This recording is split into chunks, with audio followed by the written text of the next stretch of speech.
Hey, good morning, everybody. Welcome to Calibre Wings live stream with me, Noel. A very good morning to everybody in Asia, 9 a.m. on this Boxing Day, 26th of December.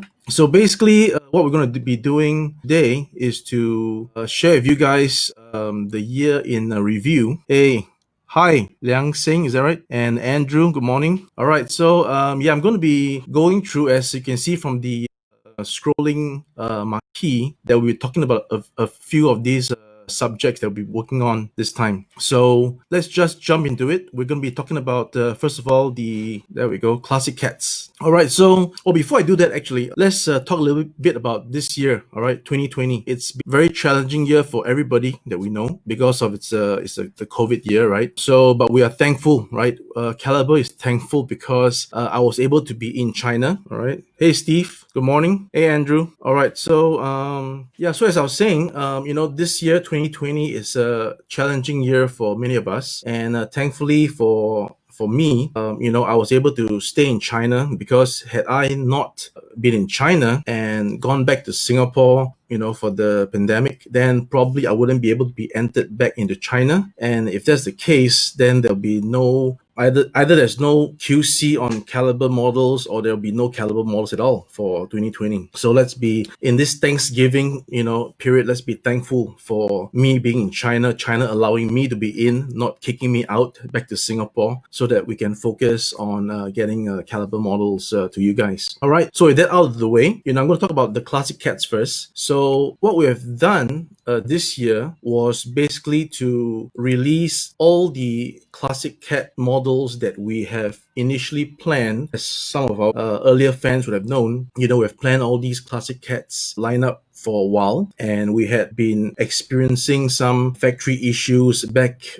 in a day, and that hindered us from giving a smooth delivery of products. There's a lot of hiccups along the way, so we finally found a partner who was able to be in pace with us and eager to learn, and then eager to work with us on our expectations. So this year we were able to, with their help, churn out all these classic cat models that we have previously owed to everybody. Now, a bit of pro and con, because now that we've found somebody that we can actually make the model and we are fulfilling all these models. So this year there was an influx of Tomcats. So my apologies for those of you who may not have budgeted in your hobby to get, and you want to get all the models, but you maybe couldn't because of budget wise. And of course, everybody's having a difficult year. So I apologize, but at least on our part, we're trying to explain to you that we have basically cleared what we owe in terms of the lineup. So that's for classic cats. All right. Yeah. So I just put out a video yesterday regarding the canopy, right? The canopy issue. There we go. It's going to focus, right? The canopy thing. So a bit of explanation as to why 4 of the models featured in the video could not have the canopy removed is because in the earlier stages of this partnership with the new factory, they didn't know that the canopy was supposed to be detached. So as any assembly would think, anything that goes in has to be glued on. So unfortunately, for the few models that I've listed in the video, these models have the canopies glued on. So please don't try to dislodge it, otherwise you'll definitely break the pack. All right. So classic cats, pretty much that's it. If there's any questions about classic cats, you can list them in the comments and I will have a look. Let's see. Okay, so I will move along to Dream Cats. All right. Okay, so Dream Cats is a category that we've created so that we can allocate all the fantasy liveries onto this series. So we did so firstly with the Mona Cat. Again, we can talk a little bit more about this Mona Cat, because initially the idea of making a Japanese Tomcat was so that we made a livery out and we just put it at Shizuoka for display, hoping to get the Japanese crowd to be interested, right? So along the way, we actually had some fans from Japan who told us that, if you're doing the Japanese Tomcat, so why not make it like this particular modeler's rendition? So this particular modeler in Japan, he had this 132 scale Japanese camouflage, which he coined the Mona Cat. So we had a meeting in Shizuoka Shizuoka. We, asked him for his permission to have his model replicated as our 72 scale diecast, and he was very happy to do it, and we did it, right? So, but of course, there was some delay again because of the previous factory and the new factory. So finally, we got the Mona Cat delivered this year, and it did very well. We're thankful for that. And we went on to make the controversial low visibility, which I've explained very clearly in another video. You can check out the video on YouTube. All right. So yes, we'll continue making Dream Cats in 2021 and beyond. We will be looking at various fantasy liveries that we can put on to the F-14. So look out for that one. All right. So that's for Dream Cats. All right. And then now we move on to Top Gun. So again, we have categorized the F-14 models into these categories, right? The classic cats, which basically focus on all the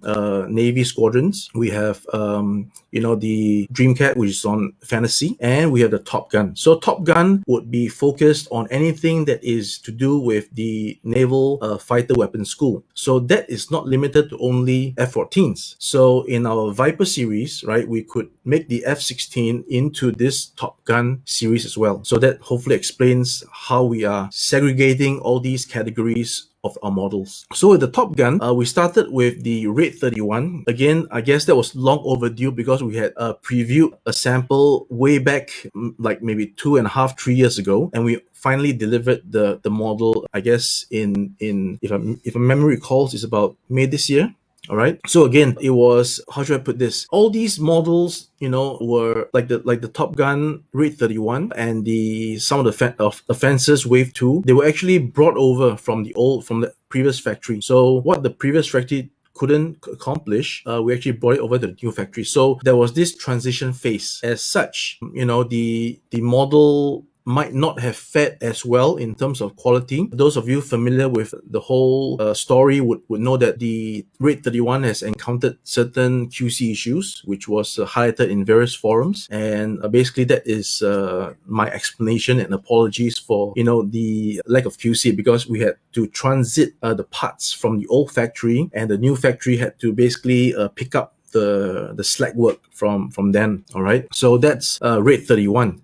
And then, knowing that we had a blockbuster movie coming out, which was supposed to come out in summer this year, but due to the pandemic, it was obviously postponed. But we've already had plans to make this next 3 models in conjunction with this movie. So many of you have already gotten this model in your hands. It seems like the response is pretty good. We're happy. Again, to every one of you who are happy with the models, and I've mentioned this to you guys in the comments and to your private messages, your happiness is our mission accomplished. All right. So yeah, so with regards to the Top Gun, basically what we tried to do finally is to implement this shading technique to basically try to weather the model, which is, as close as what we can get with what the factory can do versus something that, a amateur modeler would actually take his time. I'm sure you guys have seen those videos on YouTube of how a model plastic kit is built, is weathered and shaded. The guy spends about, the video normally is about 30 minutes long. So imagine how long he would have taken to build that model. So it is actually not realistic and not feasible for factory level to be so intricate with all the spring. So we had to devise a way that makes production feasible, and that's what we did with the TP02, 03, 04, and of course the DC02. So we hope you guys like this particular way of painting, and because this particular way of painting is more labor intensive and a high production cost, therefore you will see that the retail price of these models will actually incremented. So that's the reason. All right. So along the way, of course, we will continue to make more of such models, and we will further refine the quality in terms of the paint application. So that will be, what we will be looking at doing. Okay, so moving along will be the Jolly Rogers. Now, when we started making the F-14s, basically everybody was telling us to do the Jolly Rogers. And the reason why we have not done any Jolly Rogers is because, up to this year, of course, is because we also value that you guys love the VF-84 and VF-103. So as our tooling was was being firstly developed, and ironing out tooling issues that any project would experience. We wanted to save to make the Joy Rogers where the tooling was really matured. But the reason why we did the VF 103 at the beginning of Wave 1 was because it was supposed to bookend the whole classic cat series, with the VF1 Wolfpack being the first operational F-14 and the VF-103 final cruise as the final F-14. So that basically bookends what we can do for the whole classic cat line. So that is a bit of trivia for you guys on the thought process to selecting deliveries. All right. So coming back to the Joy Rogers, and then we did one for the H How exclusive. Again, that was something that was basically out of my comfort zone, to say, maybe because I wasn't really wanting to do a Joy Rogers until it was refined. But since it's an exclusive for a distributor, then I guess I was okay with it, because it will be so-called their project instead. Anyway, so and then in this year we've done the first low visibility Joy Rogers. Again, from our classic cat line so far and our models so far, we have not really done one low visibility. So I chose this Joy Rogers as the first model for the low vids. And then I tried to implement the wing sweep marks. Of course, it's not easy to make the sweep mark, because as we have learned, sweep marks is not symmetrical, but we've done it symmetrical in this case. We'll refine that in future. And sometimes sweep marks are very faint, sometimes it can be quite contrasting, so it's hard to find a balance. So we tried it with the VF84, and instead of printing it with like oil streak colors, we actually did a bit of a gray to try to lessen the impact. So some like it, some don't really like it, But as long as we will commit ourselves to further refine this process, because the wing sweep marks were actually drawn and corrected many times, because based on what I'm seeing on the photographs, it's supposed to be like this, and then on some of the photographs it was like that. So it was really hard to get the designer to get the feel that we want. And then I think I finally got it. But after, on hindsight, looking at the final product, maybe I could have done better. So I will be re-looking at these wing streak mark designs before we carry on onto the next model. Which brings me back a little bit to the Top Gun models that we just done. Those of you who have noticed that the Top Gun wing has different colors where it sweeps into the aircraft and when it's out. So this is meant to simulate the wing sweep marks without the streaks. All right, it is just meant, as you can, it's just meant to give a bit of a shade. And on the bottom of the F-14 we had applied the streak marks. So those of you who were asking whether if that was any printing error, then no, it's actually intentional what we did. All right, so that's the streak mark. Okay, so finally we're doing the 1977 Joy Rogers. That'll be JL03, and that will be released before Chinese New Year. So around January, middle to end of January. We're currently painting the VF84, and subsequently to that we'll be doing the JR04, another Joy Rogers, and of course there'll be more Joy Rogers to come. All right, that pretty much wraps it for F-14 wise. We're now going to move along to talk about the Soviet stars. Okay, all right, so this one we have a bit of a story as well, because as of this year we have only just released Wave 2 and one half of Wave 3. So let me give you a bit of a backdrop as to why it is so, and how this clean version thing came about. So Calibre's vision has always been that when we make a model, we don't want it to be clean per se. We want the model to look as close as possible to a completed model kit. But of course, it'll be difficult to jump right in with the first model that has all these effects, which is why in the first two waves of the F-14, it was all clean, because, we have to make sure that the factory, first of all, can apply the paint and stencils properly first, without oversprays, without, imperfections to the surface, like lumps and clumps. So we got that out of the way, all right? The factory can do it. They can do a nice paint. And then in Wave 3, we introduce the panel wash. So as again, if you have seen, modeling tutorials, then you will see that how all these things are applied after the first coat, and then the panel wash, and then the detailing. So the panel wash was the next step to the evolution of the model to be what we want it to be. All right. Of course, the final with shading and weathering would be the goal, right? So we introduced panel wash in wave 3 to again mixed reception. People who liked it, loved it, and people who didn't like it,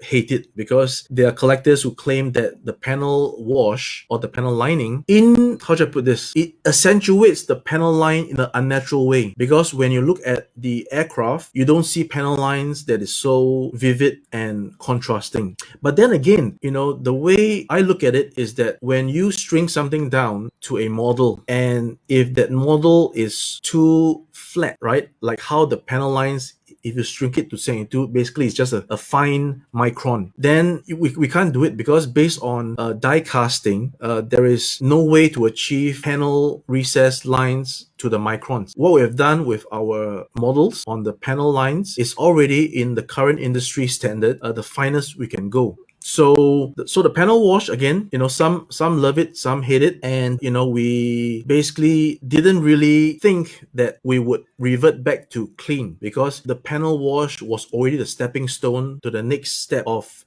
making our models realistic. Now, having said that, how we came up with a clean version was because, again, the SU-24. The SU-24's Wave 2 was supposed to be released last year, 2019. But again, with the factory that was disappointing us, they did not deliver. And when I was at the factory going to inspect the progress, I found that the Wave 2 Fencer models, half of it, the Russian one, was already panel washed, while the Ukraine one was clean. So it would take them another 2 months to panel wash on the Ukrainian one. So then I had a bit of a fragmentation orders, as we call it in the army. Right, so I had a frag O, and I said, okay, let's just do it clean without the panel wash. And then I immediately sent out this information to distributors saying that the Ukrainian Fencer would be a clean version. We made the sticker, we pasted it onto the box, and then came the clean version. And that's it. So on hindsight now, I basically regretted this decision, because in the end of the day, even when I told them that, okay, we'll just do it clean, just assemble it and let's get it out of the door, in December they couldn't do it, and the Wave 2 Fencers were only released this year in May. So but I've already made the decision, the announcement of the clean version, so I couldn't walk back on it. I couldn't say, okay, no clean now, we're just gonna go back to panel wash. So that would show very indecisiveness on my part, and that wouldn't be too good. So that's what it is. But on hindsight, I do regret with the clean version on the Ukrainian version, because right now, we are sitting on the Ukrainian piece, maybe because it's too clean, and it doesn't look as nice. So having that clean version, then my mind was started to be on. So remembering that some of the collectors didn't really like the panel wash, so I introduced the clean version to the F-14s as well, right? So initially we just put out half clean and half panel wash for every of those releases. Again, of course, we had the panel wash versions sold out first, and the clean ones to follow or left behind. So I'm still getting the impression that panel wash is still something that the collectors like. But I am now moving ahead with another new direction. So this new direction would be that we will put out clean models, all right, and we will not put out panel wash. However, we'll just jump to the next level, which is what we see in TP 02, 03, and 04, and the DC 02, which is the shading and the panel lining. So that should basically allow the model to be appreciated by both sides of the community. Those who like it to be catalog standard clean, all right, and then those who want it to be more realistic, like a scale model, because the panel washing is only halfway there. It is not yet the final article. The final article will be something that has the panel toning, the different shades, as well as the panel wash. So this will be the announcement that going forward, this would be the way Calibre models are being done. You can expect clean models first, and on selected ones that we choose, we will implement, a weathering version now. We'll call it the weathering version. However, clean models would always come with undercarriage that is washed because I just can't stand a white undercarriage and landing gear. Okay, so that's so much for, we digress from talking about SU24 to panel wash and stuff. But yeah, so that hopefully gives you some insight onto the process of making these models and the story behind the fences delay. And right now, I think we got it on track.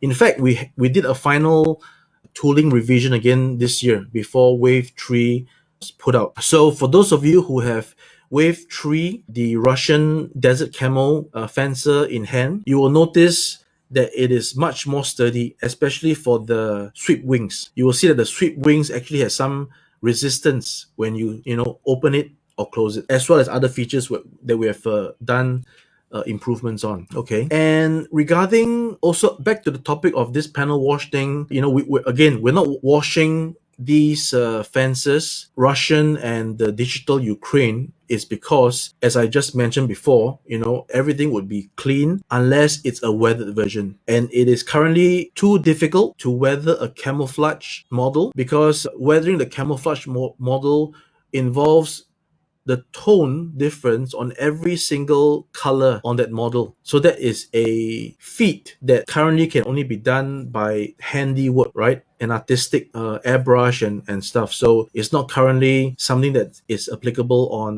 on a mass production. But rest assured, we are investigating. We are investigating to see how finally we can put out camouflage with weathering. So my apologies again for those who are expecting, camouflage weathering. No can do for now, but investigating, as only for now we are sticking to one tone aircrafts that we will apply this weathering technique.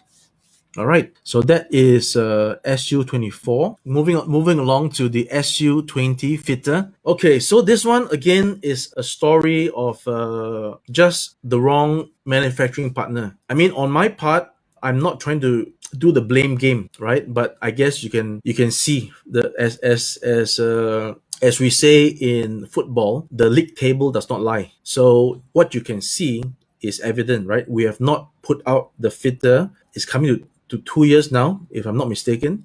I mean, everything is almost there, but not quite there because there are still refinements that need to be done that you guys can't see when I showed the gray test shot. And, if we can't put out a model, if the model has problems, it is always going to be on Calibre Wings. All right. It's going to be Calibre's jurisdiction. You guys can blame us, not blame the factory, because even though the factory is doing it, but because we control it or we can't control it, then it's our fault, right? In the military, the commander will be the one that takes the blame. It will not be the soldier, right? Even though if it's the soldier who messed it up, it's just the way it is, right? The commander will take the blame.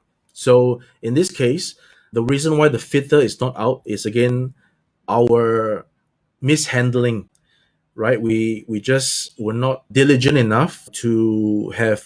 I mean, it's a case of fool me once, shame on me, and then fool me twice. So we were very patient, and we had a lot of we were basically very patient and had trust that things would take a turn for the better. But we were being basically too naive, right?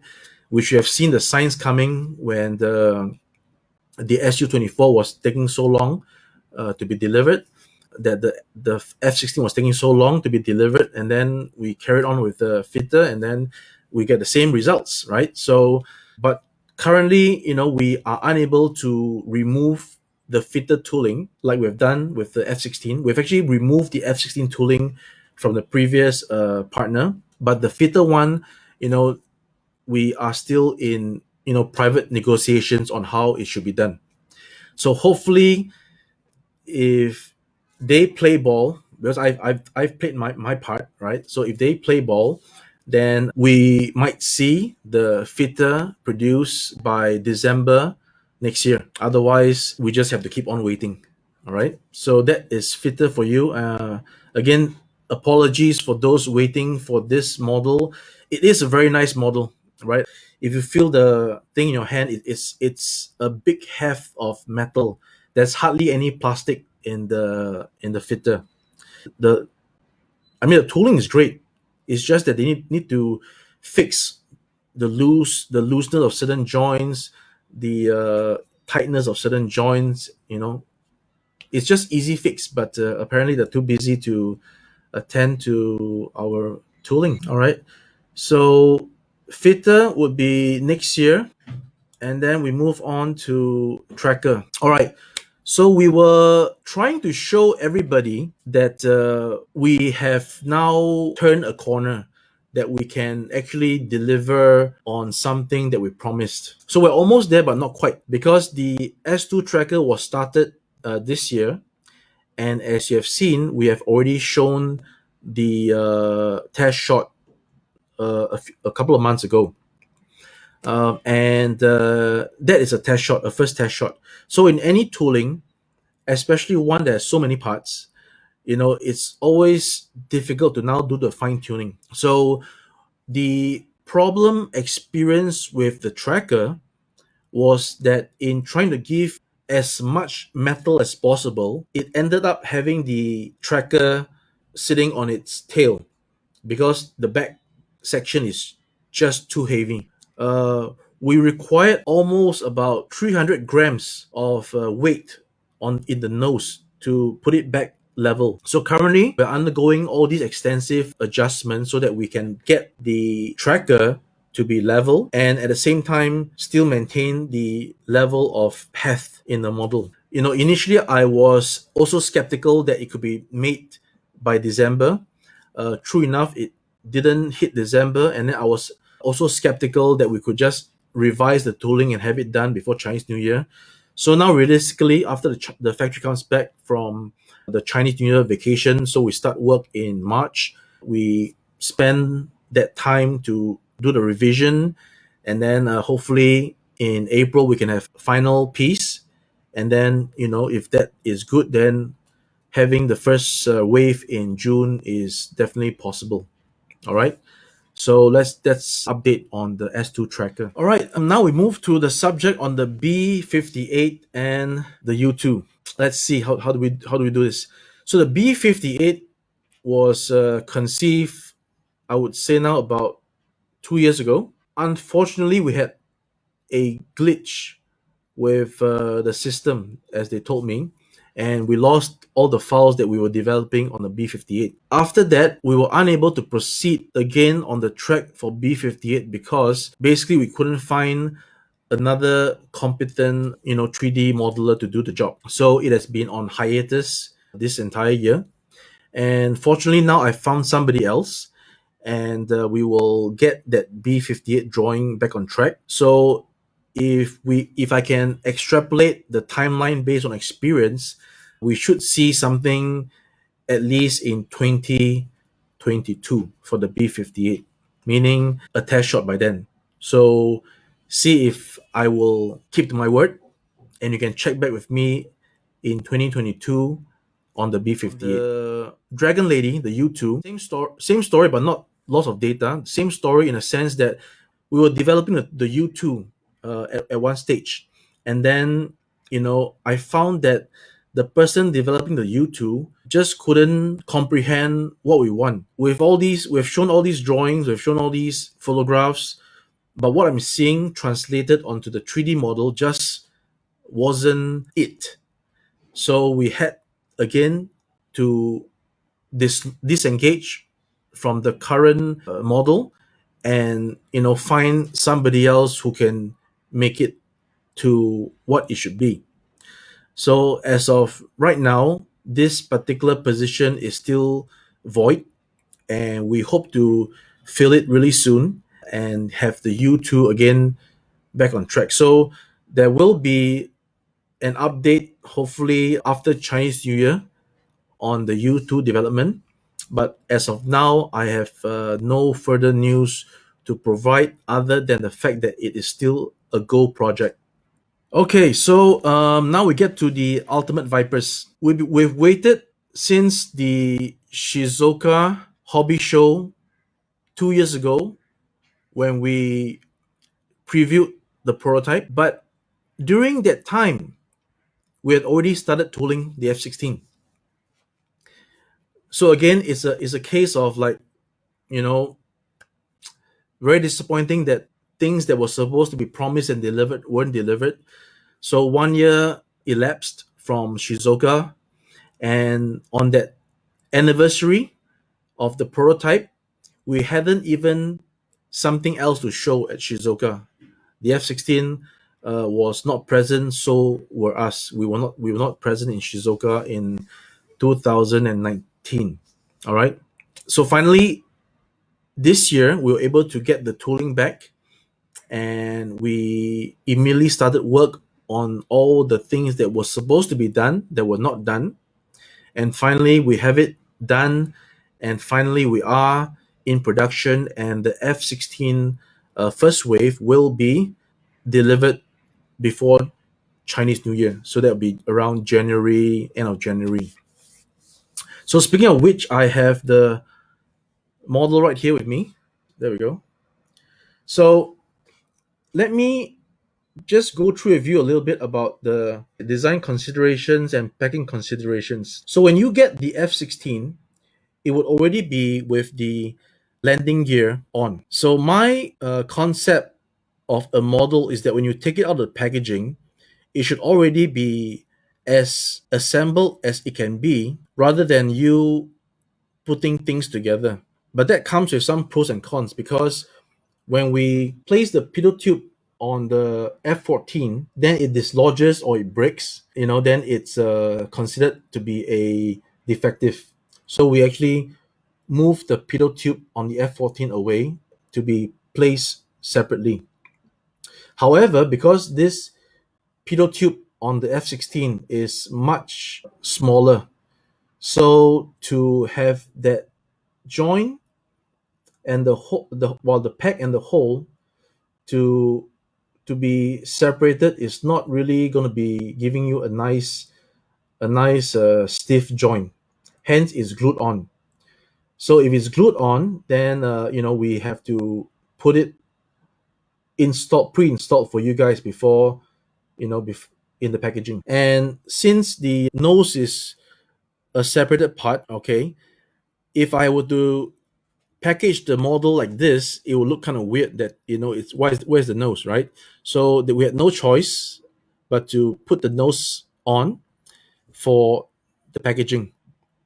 But we are aware that during delivery, during transit, this nose might get a little bit dislodged, right? It might get a little bit dislodged, or it might be dislodged already as you receive it. So we hope it's not the case, but we will see. All right, we have changed to a new packaging, and we hope that this new packaging works to help, first of all, cushion the model and to prevent any paint scraping, but most importantly, to protect the model. So if this proves to be good, then we will transit slowly the F-14 into the same method of packaging. So another thing to note, back to the F-16, is that the elevators, the horizontal steps, are not applied. Now, why is this so? Because the horizontal steps on the F-16 are at an angle, right? So what you do is you just take right, there we go. So the horizontal stabilizer, which is metal, has the metal joint right here, and it will attach itself easily to the joint that is having a PVC inner that helps to lock this in place.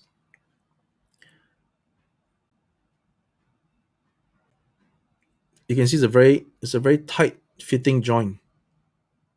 See? So because the F-16s, it comes at an angle. If we pre-install this into our current packaging, the chance of this snapping off is very high. Any impact would snap off, as you saw previously, the small little shaft, the peck. So that's the reason why we actually have the horizontal steps separated on the F-16 for packaging. All right. Okay, so since we are on the subject of the Ultimate Viper, I'm gonna just show you guys how easy it is to remove the engine. Just gonna focus here. So there you go. There's the engine removed, and also it's very simple to put it right back in.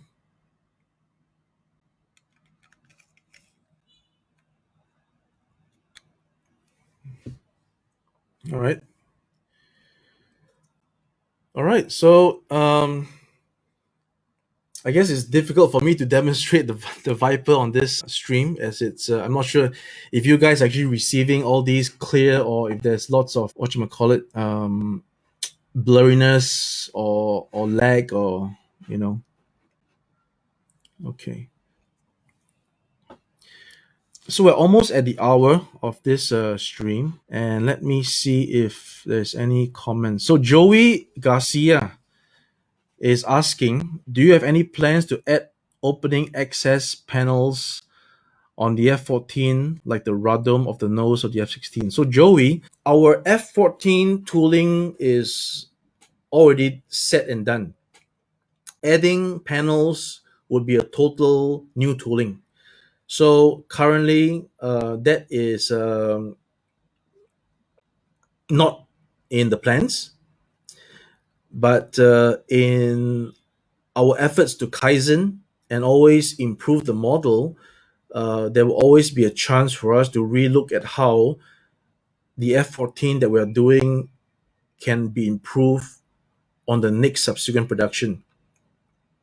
And speaking of this, there's a reason why I had made there's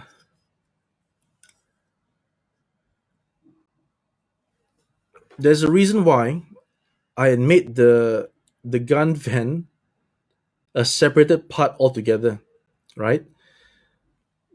The first reason is to switch between the different vents on the F-14. The second reason is to actually have this opening panels to reveal the cannon. So that is something that if and when we figure out how we can best do it without the model disintegrating during transit, then we'll present it to you.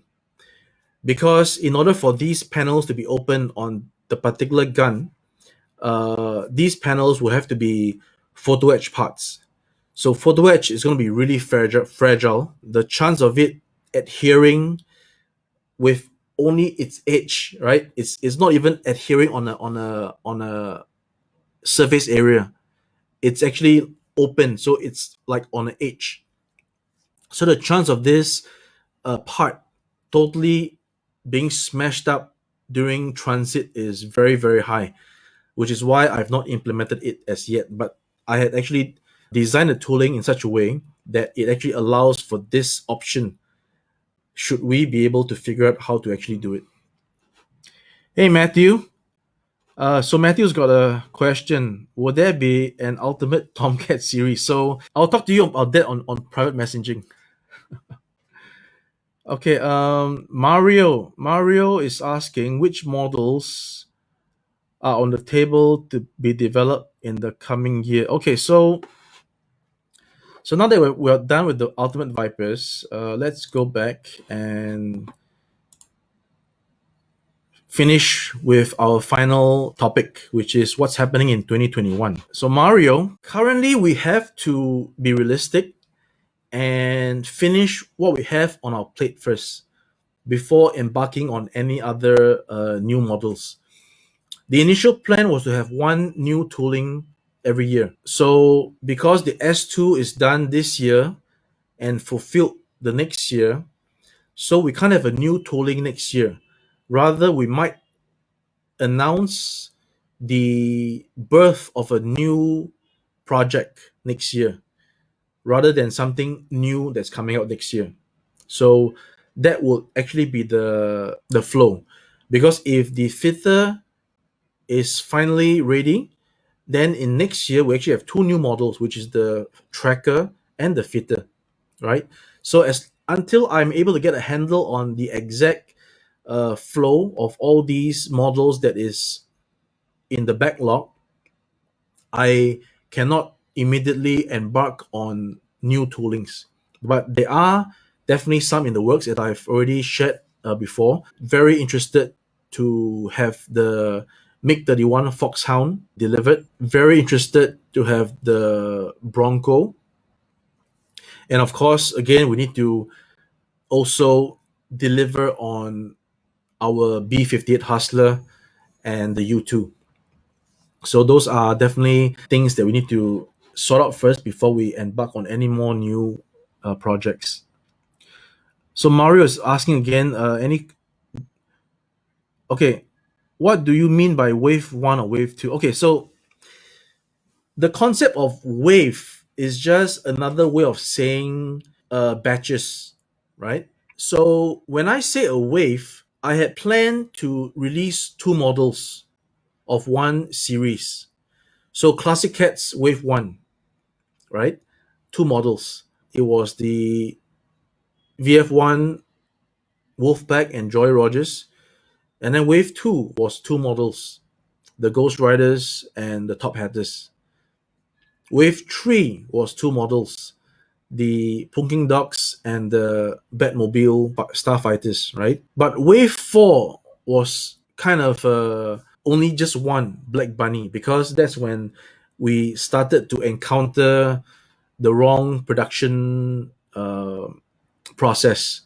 So instead of giving me the, as I've mentioned, I've done a full lineup of all the classic cats, and it wasn't supposed to be just one Black Bunny alone. It's supposed to be Black Bunny with something else, right? And if I'm not mistaken, Black Bunny was supposed to be with the 80s Ghost Riders. So so that also, again, we don't want to talk about the past, but essentially my idea of waves would be two in one wave.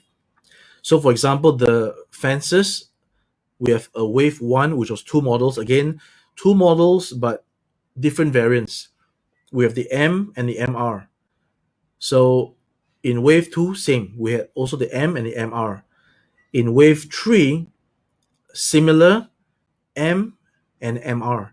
So M was just released with the Russian camouflage, but the MR, being the digital camouflage, required much more in terms of production time with all those pet printing and painting process that we couldn't, hold up the assembly line just for this guy when we needed to deliver more important models to clear what's on the plate.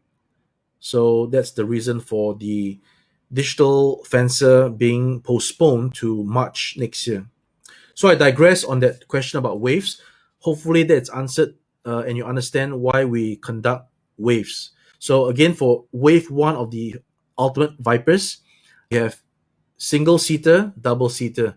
So likewise for subsequent waves, unless something changes, it's going to be always a single seater, double seater. Okay, Sharan Abdul Malik, thanks for your support. And Sharan has, I hope I pronounced your names correctly, Sharan, right? Raphael, Gripen or Mirage. So interestingly, okay, when we posted a photo of the Raphael back in the day, the SALT actually messaged me and asked me if I have the license for it. So I said no, but I would like to get the license. So whom should I contact? So the guy from the SALT who messaged me on private messenger gave me an email, and I emailed the SALT, but up to today I've not heard a reply. So can't blame me for not trying, man. Yeah, we would love to do the Raphael if we have the right channels. Not so much the Gripen yet. The Mirage, I don't really see there's a need for a Mirage, because if you have to choose between Mirage or Rafale, then we have to go for Rafale, right? We can't have both. We would like to have both, but we can't have both because we have to be realistic on current resources, time taken, and stuff. But yes, I would love to do a Mirage. I am very much a fan of the Mirage 2000 when I was doing models. Very nice shape, delta wing. But again, I think there is not much that can be improved on current models of the Raphael. I think, I mean, not too significant, because there's something about the Raphael whereby it's not about panel lines and stuff. It's just about that overall shape. When you look at the Mirage, in my opinion, the Mirage is just something where if you look at it on the overall, if it looks right, it's good enough, right? You there's no, it's not like the F-16 whereby you actually dwell in to certain contours and stuff. But that's just me, that's just me. I digress. Okay, so Dana Wei is asking about zinc rod. So Dana, well, actually should be showing all these questions. So sorry. Okay, let me just let me pull back. Okay, so Sharon asked about the Raphael, which I've answered. Mario asked about the wave question, which I've answered. Andrew talked about this, which I have answered, and said that I will talk to him on private messenger. Joey Garcia has answered this, has asked this question. I've answered. Again, so sorry guys, I didn't know about this function. The first time I'm doing this, so I will learn as I go. So yeah, so Dana is talking about any problems with zinc rod. So as far as I'm concerned, we have no potential of zinc rod because we are using pure materials for our injection. Based on my knowledge, the only reason why there's zinc rod is because the waste, or rather the unused parts of the zinc, right, is recycled. So once you recycle it, you're already introducing impurities, whatever that might be in the air, in the the way it's melted down. So that's where you get your zinc rod, when impurities are found in recycled material for the injection. And that happens over time as the impurities slowly degrade the composition of the zinc. But because we're using pure raw materials, then unless I am being told otherwise, then there is no potential for any zinc rod on Calibre models. All right. Muhaidin Sohot has expressed his comments that this live session is not compatible with European friends. I'm open to a time slot that might be more acceptable for our Western side, because I've actually timed this so that on the US it's about 8 p.m. Not too sure about Europe. So if you can advise me, I can always look at what's good for everybody. Takuma-san, thank you so much for your support and for your message. Good to see you. Hashmi Uza, I hope I got your name right. I'm bad at pronunciation. So yes, you are suggesting the bounty hunters, and we hear all the fans who want the bounty hunters, but it takes time for us to put it into the lineup. There's something that's already planned, and on rare occasions do we insert something into into the queue. So bounty hunters is in the plan, but it's further down the line. So we hope to do that within the next year. So yes, with the skull, meaning the the F-14Ds. So the F-14Ds will only come alive when we have the actual D model retool on our F-14s. Grim Draconis has asked if you can make them unassembled. I don't know. It's very different from model kits because to process die cast, it takes a lot more, right? The metal is not as easy to clean up as compared to plastic, and you will get lots of metal filings if you're actually doing it as a model kit. Maybe that's not what you meant. Maybe you meant about having it painted and then unassembled. But then again, it defeats the purpose because if we are doing it painted with parts scattered around, then how do we package it? Because in a plastic kit, you will see that even in the plastic kit, there's scratches on the parts because the parts move in transit, right? So we have 100 over parts for the model. Imagine how do we package 100 over parts so that the parts are protected from abrasion and friction and scratching if they're already colored. If they're not colored, then yes, we can package it. But again, I've mentioned just previously, an uncolored, untreated metal kit is not as easy to handle as one might think. But unless I see there's a market for it, I don't think we are going into that anytime soon. So Jim Gomez, hi Jim. What about movie airplane? I'm not too sure what you mean by movie airplane, unless you're talking about Top Gun. We've done that. You're talking about Iron Eagle. You know, because those planes used in the movies are not exactly stenciled or configured to any particular real life, right? So they may at times look off if it's just sitting there by itself without the actual actors as a cut out standee placed beside the model. You know what I'm saying? So imagine if you do an Iron Eagle F-16, if you do the F-16 and put it on the table, nobody's going to know that that's from Iron Eagle unless you have a cutout of the two main characters in their jeans and fight suit, you know, placed beside the model. Otherwise, we won't know that it's Iron Eagle. Sharan Abdul Malik has asked about the MiG 28 A4 Joker from Top Gun. Well, we don't have the F5E tooling, and neither do we have the A4 tooling, so that will not be possible. Benam, thank you so much for the video on the Iranian Tomcat. We're happy that you're happy. Thanks a lot.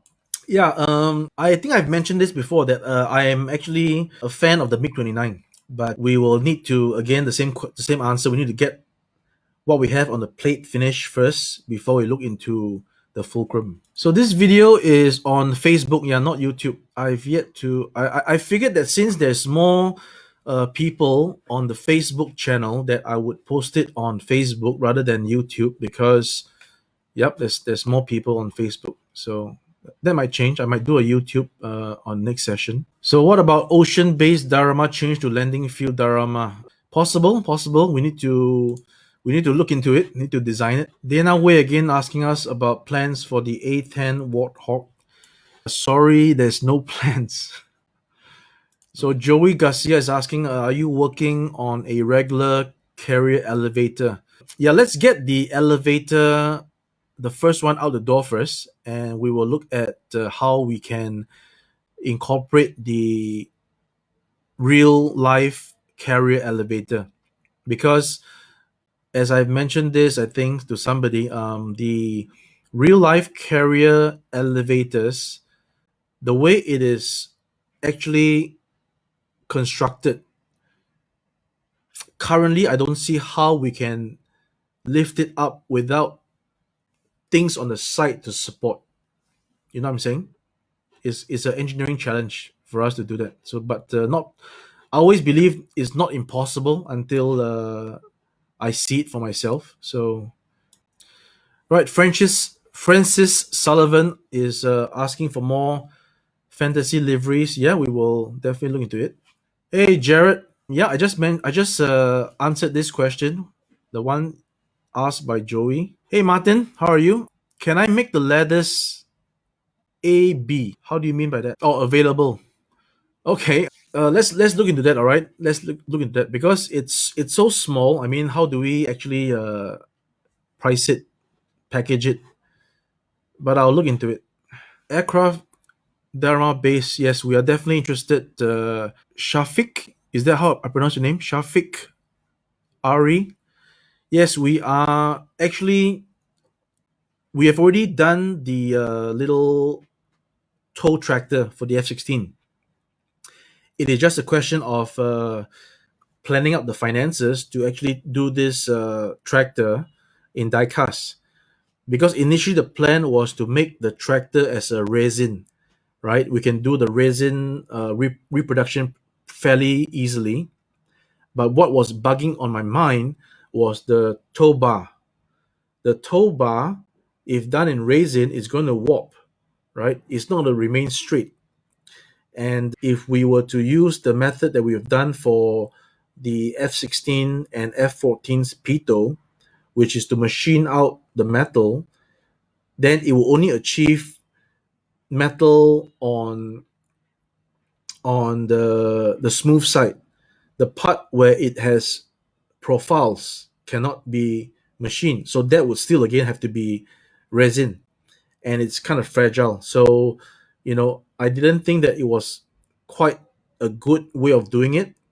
So that's why I'm holding off for when we can actually incorporate the tractor as a die-cast piece. So I think I've answered the questions, and I've actually digressed from talking about let's see, yes, about what's happening in 2021. So as we all see now, the pandemic is still among us, and it's unforeseeable that we can be like back in Shizuoka for the hobby show in May next year, or be going hopefully to the many invites that our friends have invited us to go, maybe check out the Lancaster in the UK. I'm hoping to see the theater myself in Germany. So all these trips are basically not possible in the foreseeable future. So what's happening in 2021 is for us to keep focusing on making these models for everybody, right? As we are having lesser chance to move around, we are more homebound. So hopefully our models can help brighten your day with your display, and to appreciate something that's intricately done, like so. Focus again. Yeah, there we go. All right. So more F-16s for 2021. Now that the tooling is done, I've done up a few lineups in mind. We will incorporate the CFTs pretty soon. We will again make some new parts so that we can get Israeli Vipers out. So yeah, it's going to be at least, if I'm not mistaken, there's going to be at least 3 waves of Vipers next year. All right, and we once we do that, once we finish up with so next part. So once we finish up with the final F-14s, before we go into retooling for the magnetic joints. So JR04 and the Diamondbacks would probably be the final F-14s that we'll release next year, and then we will bring them into the operation theater, uh, change them up onto the magnetic components, and release our next Tomcat is going to be with the magnetic parts. So that is what we're working on for 2021. As well as, of course, I just mentioned, the S2 tracker will see its release by June, and we are going to carry on the drawings for the Hustler the Dragon Lady, and when I decide finally and push the button, we will start the new project, which we will, you know, keep it a secret first, and then once we are in a more matured development stage, we will announce to you guys what the next project will be. So that's pretty much it. We're almost up to 80 minutes. So, if there's any other questions, feel free to post them in the comment sections, and I will look at it and read it out in the last 10 minutes. Again, thank you very much, you guys, for joining us. We have about 26 people in the live stream, which is very healthy. I think this is a great way for us to interact with the fan base and the collectors. We are doing all these models for you guys, right? And of course, we want to make it as good as possible, but it's always not going to be perfect. Please manage your expectations, right? And there's just so much that we're cramping into a 72 scale model that would be easier if it's on 48. But having said that, once it goes into 48, we are talking about totally different price points. So it might not be financially viable for doing 48 scale in such high level of detail. But again, it's not nothing is impossible, and we always endeavor to keep on improving. So as you can see, the Calibre's models, we are always improving. The F14 you thought was pretty good, right? Only for the SU-24 fencer to be even better in terms of detail. Okay, let's not talk about intricate parts that breaks, or pylons that falls off, right? Let's talk about the level of detail and how the tooling is refined. Because at the end of the day, remember that this is a model; it is not a toy. The reason why I got into this business is because I see what is out there when I was starting to be interested in die-cast commercial planes. To tell the truth, right? I had no interest at all in die-cast military aircraft.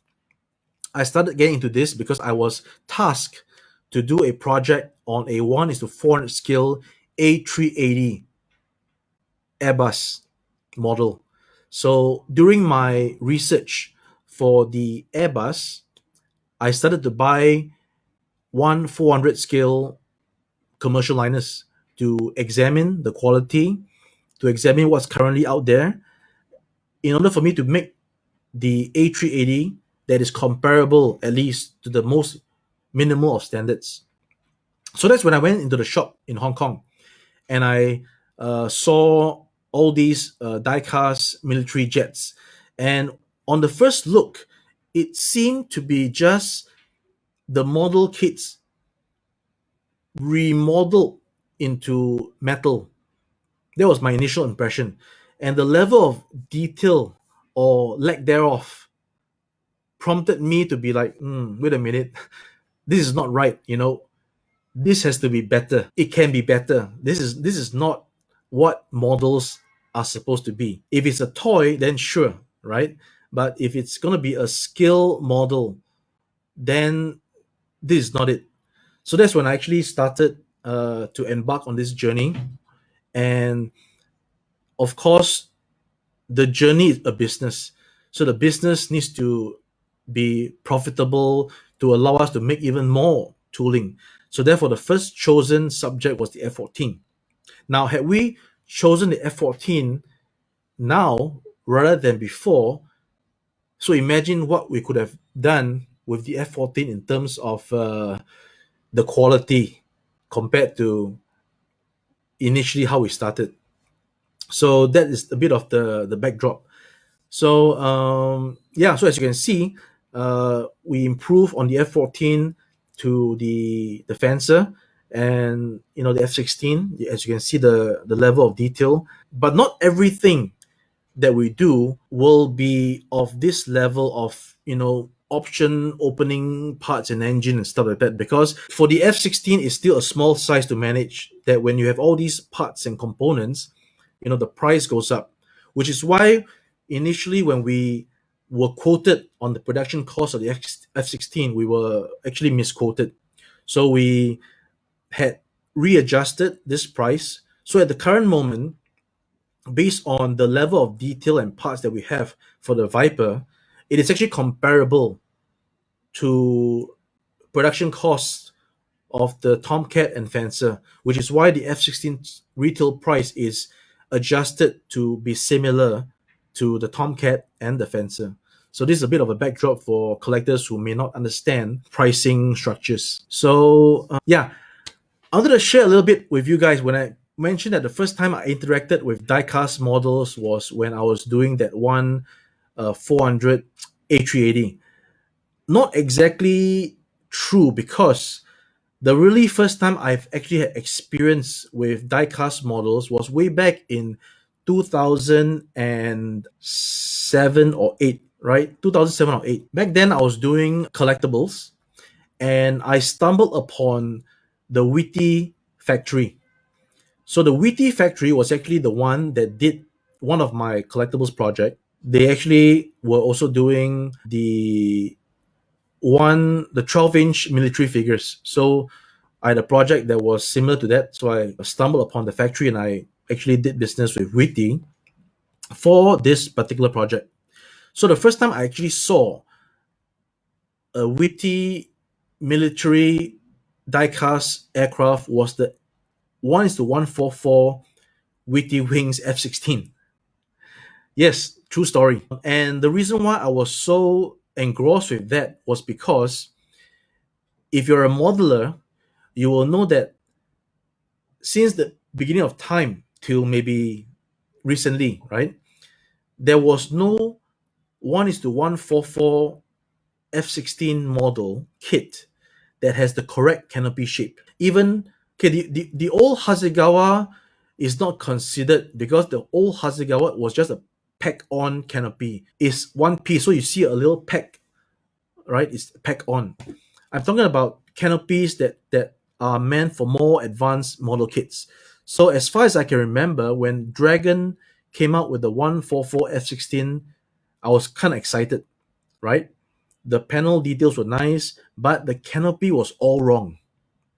And ever since then, I was just waiting for the correct manufacturer to come up with a decent, correct shape canopy for the Viper on 144.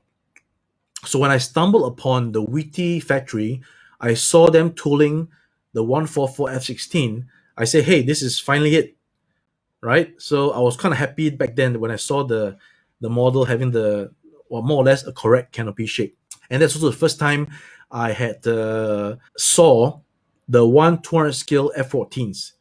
So a certain batch of models, I'm not sure done by which brand, was being made at the Witty factory, 1/200 scale F-14. So if you know anything, you can leave it in the comment section. I'd love to check it out. And I gotta be honest, all right? I gotta be honest.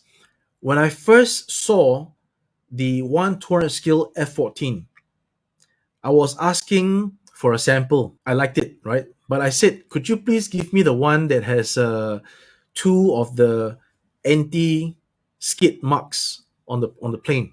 Because I only saw that it had one side with the skid marks, the other side wasn't printed. So I thought that, hey, the factory forgot to print the other side, right? But little did I know that that is the way it is supposed to be. For the early Tomcats, the skid marks, anti-skid texture was actually on only one side of the aircraft.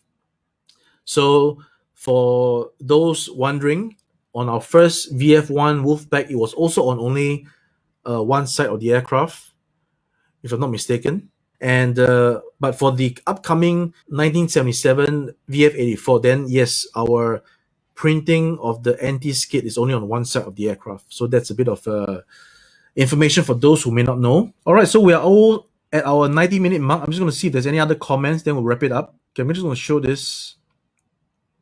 So Dominic De Souza, thank you for your comment. As a suggestion, maybe you can consider releasing exact models that are on display in various museums around the world. People, I guess, would love to see a model of the real plane they have seen in real life. True, provided we have the tooling for it. Okay, Joey, again, thank you, Noel. This is awesome to have a manufacturer go out to let us know what's coming up and what's happening with their products. Yeah, I think I would like to think that we need to grow with the times. If the time currently allows us with this technology to get in touch with you, the customer, right? The customer is king, right? They said. So if we can get in touch with you, why not? Why not use this communication means that's available to us to communicate rather than not communicate, and we have all these miscommunications and misunderstanding, so I think this is a great way for us to interact so that you know what you're getting, and there will be no misconceptions and no mis-expectations. So I think this is the final comment. Mario suggests to develop in the near future a model of the SU-30 SM. Okay, again, I would love to do the flanker and the fencer. And the flanker is another tricky one because they have the ones with the carniats and one without. So when you talk about the flanker, you're talking about two different toolings, and that is a massive amount of financial input. But yeah, I mean, I will look into it. Nothing is impossible. All right, guys, we're up on the 90 minutes. I thank you so much for your time to be with us today. I'm going to leave you guys. Enjoy the rest of your Boxing Day festivities, activities. Remember to keep safe still. We're still in the middle of a pandemic. For those of you who are in the West, you are just maybe waking up from your Christmas Day into the Boxing Day. Again, a great wish for a Merry Christmas to everyone, and definitely hoping for a Happy New Year in 2021. I will schedule another live stream to keep you guys in touch, probably before Chinese New Year. Again, I have to get my work going. Videos and live stream do take up time and preparation. These are all done aside from my primary work, which is to make the models. So I hope that you guys can appreciate and maybe understand if I didn't do things right, if it's the sound is not right, it's getting blurred. We're in China, by the way, so the Wi-Fi might not be conducive. You might see me blur. I'm seeing myself clear, but you might be receiving me with lag. I'm not too sure. I don't know. I'll have some feedback later on. So yeah, thank you for tuning in. Thank you very much, and I will see you guys in the next stream. Take care.